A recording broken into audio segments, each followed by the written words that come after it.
All right, hello. I'm John Gilmer with the Academy of Speed, located in Rancho Cucamonga, California.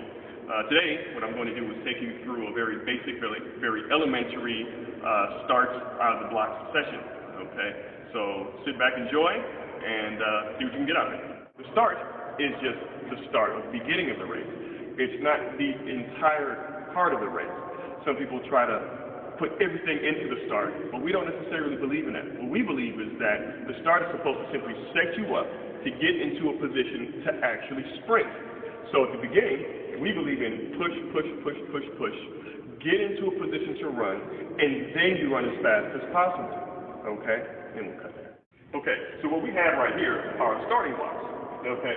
Now, for the generic starting session or block setup, what we do is we have 2 feet of your own feet to the front block. So I'll count off 1, 2. I'll move the entire block up. Okay. And then 3 feet for the back pedal. 1, 2, 3. And I'll move this block back. Okay. Okay. Now, once again, this is just generic. It doesn't mean that this is how it's actually always going to be. You're going to end up playing around with it and moving the blocks up and down depending upon the leg length of the athlete, the power of the athlete, and how comfortable the athlete is once they get into the block. Okay? So what I like to do is have both blocks all the way down, okay, as far as the angle of the block pedal. The idea behind that is that when I actually get into the block and come into a set position, I want there to be I want the Achilles tendon to actually be stretched all the way out so that we can get an elastic response from the onset of the initial push, okay?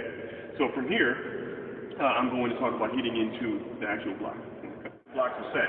What you want to do is stand in front of the block, okay? The idea is to do a little stretch, sometimes depending on what you want to do, whatever your routine is. What you want to do is put the front foot in first, the back foot in second, and then push yourself in, okay? You know, I believe in having the toes in contact with the ground. I don't know about having the feet high up in the block. I see some athletes do that. Whatever, that's fine. I like the idea of having the toes in contact with the ground. The hands, the arms should be placed a little more than shoulder width. Some are a little wider depending on their back strength. The hand should be splayed, open, not necessarily tight. All right. So from here, what I like to do is have the shoulders and the neck relaxed. The knee should not touch the arm. The front knee should not touch the arm, the right arm or left arm. Okay. So we're here in the start position, and our head is relaxed. Okay. We don't want to necessarily have a lean over the line. What we want to do is be right above the line. Okay. From here is when I want to get into what we do once we get into the set position. Okay. So I'm going to stand up. Okay. So what happens is that when you're in this position here, and I'll come to the side so that you can see, pretend that I'm in the set position. Once I come into the set position, the first thing that I have to ask is what we do is when the gun goes off, we simply take this arm and move it up, okay? Move it above the head, okay? What that ends up doing is it allows you to actually really push. I don't worry about what the legs do, okay? When the arms move, the legs will follow. So the first thing is the arm goes up, and then from there, everything then goes behind you. What we try to emphasize is the full range of motion with the arms, strong and vigorous arm action, all right? The arms move a little bit faster than the legs. So we really concentrate on really powerful arm action, not trying to run as fast as we can, but smooth, rhythmic, powerful motions, okay? So once again, I'm going to jump into the blocks. All right, so I'm in this position here. When I come into the set position, what I do, or what should be done, is that you suck in a breath.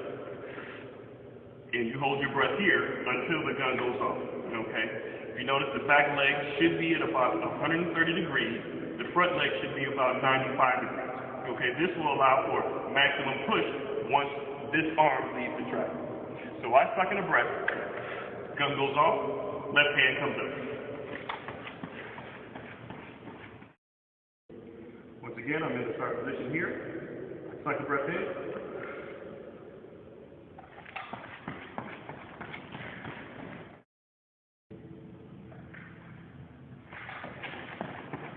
Once again, when you get into the set position and you rise and you suck in a breath, the idea is one of two things. When the gun goes off, you hold your breath through your entire acceleration phase. Once you get into position to run, you slowly blow it out, and then you run from there. Or, when the gun goes off, you blow out. What you do not want to do is get caught sucking in a breath when the gun goes off. You can't push that way. The same thing as if when you get up out of the seat, when you're sitting, you automatically hold your breath, some, in order to stabilize the pelvis, to get up, okay? Same thing with sprinting or with starting.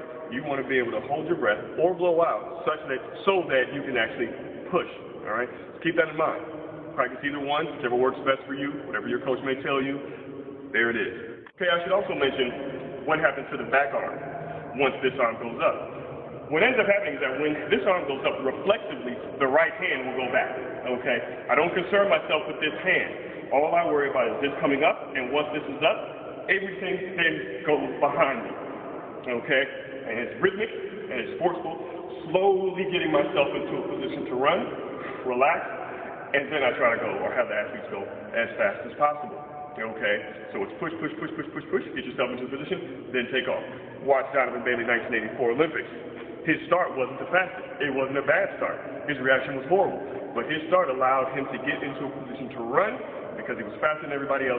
He took off and ran right by him. Okay. Just proves, once again, that the start is important only such that it allows you to get into a position to sprint fast, as far as I'm concerned. All right. So there it is. All right. In conclusion, the start is simply the apparatus, the tool that you use in order to set yourself up to actually start to sprint, okay? If the start was just the entirety of the race, what happens if the gun goes off and you come out of the box last? Do you try to run as fast as you can in order to catch everybody up? No, what you have to do is go through the motions, go through the whole acceleration phase, as if you were okay, get yourself into a position to run. And if you start correctly, regardless of how fast you start on the block, you should be able to have a halfway decent rate if you do what you're supposed to do out of the box. Hopefully that makes sense. Have a great day. Good luck. Goodbye.